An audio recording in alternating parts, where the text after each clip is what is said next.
Okay, so how did we discover that Aubrey had committed? A lot of you have asked this in just like a different way, and so I'm going to answer in the most like censored way possible. Basically, the night before, just to give a summary, like Aubrey was fine, like she had gone in her room. At about like 9:15ish, I went and laid Riker down, and then she was at like a birthday party, anticipated returning home around like 10ish. Nothing different. Quick summarize, she comes home, everything's fine that night. So then, because I guess we were all kind of up late. Yeah, I went to bed at 11. I mean, she went to bed at like 11. So, and everything was fine.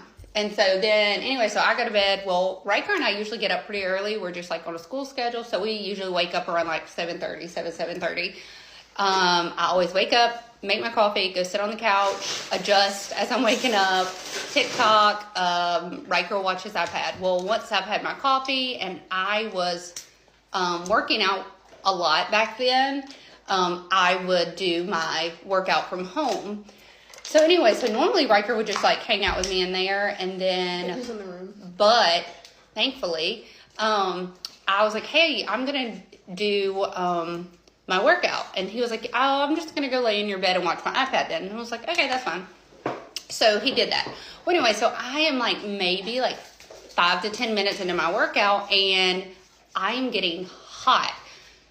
To summarize why I guess that's important is because like I get cold very, very easily. So my air's always set at like 74. I hate the cold. I don't want to feel the cold. Anyways, Aubrey would always sneak up. Not like sneak up. She didn't get in trouble. But like always drop the air down like after I went to bed. So anyway, so when I went to work out, typically I never had to adjust it because she had already dropped it the night before. So it was no big deal. Anyway, so I was like, oh, I'm hot. Let me go drop the air off. Like, turn it down.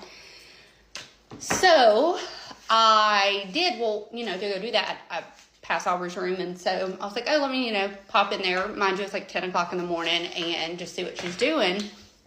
And when I went in there is when I had found that she had passed away. So obviously, like, we're not going to get into those details. We just don't feel comfortable at this time going into those. So, what do you just want me to share what I did?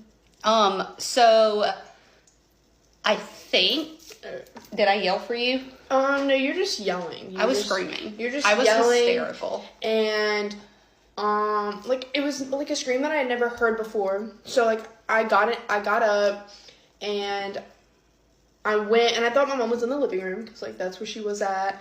And so I just kind of, like, followed the yelling, and it was coming from my sister's room, so I went in there, and, like, obviously, like, I saw what all happened, and then I rember like screaming at her to call 911. So so I call 911. I go to my mom's room because mind you, I'm screaming like because my brain is not thinking like, oh my gosh, calm down before Riker hears you. Yeah, so I'm on the phone 911, running to my mom's room to tell my little brother not to come out. Right. I'm like, don't come out of this room until I tell you to. And then I call Nick, which is my mom's fiance. And then I call my Uncle Jeff, and I call my pawpaw, and they all kind of rattle in one at a time. It was a lot. She did things that I know in the moment, like, my brain was not thinking, but, like, looking back now, like, I should have called 911. But also, I was attempting CPR. I was doing things to try. Yeah. And it wasn't clicking. Trying to be vague about specifically about, like, how Aubrey passed. It's kind of hard to go into detail about, like, what Mom was all doing.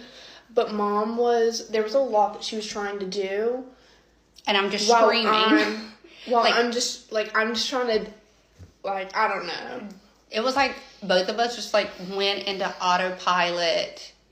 And I just don't even know how all my neighbors didn't rush. And the door was open the whole time, our front door too. was wide open. Like, I'm telling you, like, nothing. Our morning had been so typical. So it was a lot. It was a lot. And then I did not leave the room that Aubrey was in with her until she left for hours and hours. Because this was up until 10 to 4. We found Aubrey about 10 a.m. And no. We found her at like 9:40. 9:40. Because I made the call. I made the call around 10:04. Yes. And so also, I guess because things you learn, so, because I know this question will be next. So, how they suspect that she was passed away around 2 o'clock. Yeah, they suspect that it was around 2 a.m. Just because of, I guess, What's the it called science. with the D? It's called something. Like how, like, when you pass away, the steps that your body goes through. I have no idea.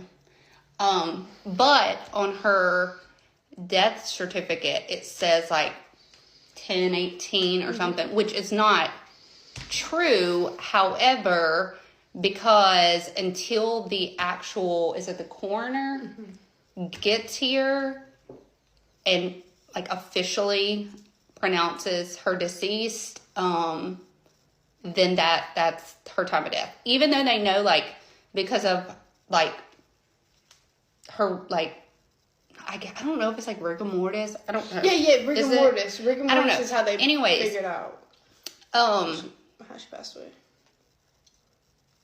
Yeah, so they think it was like around 8 hours prior to when we found her, discovered her. So yes, I hope that answers your question. That was the first time we have been able to tell that without one of us crying. So, yes, if you have any questions, just comment and let us know. Thank you.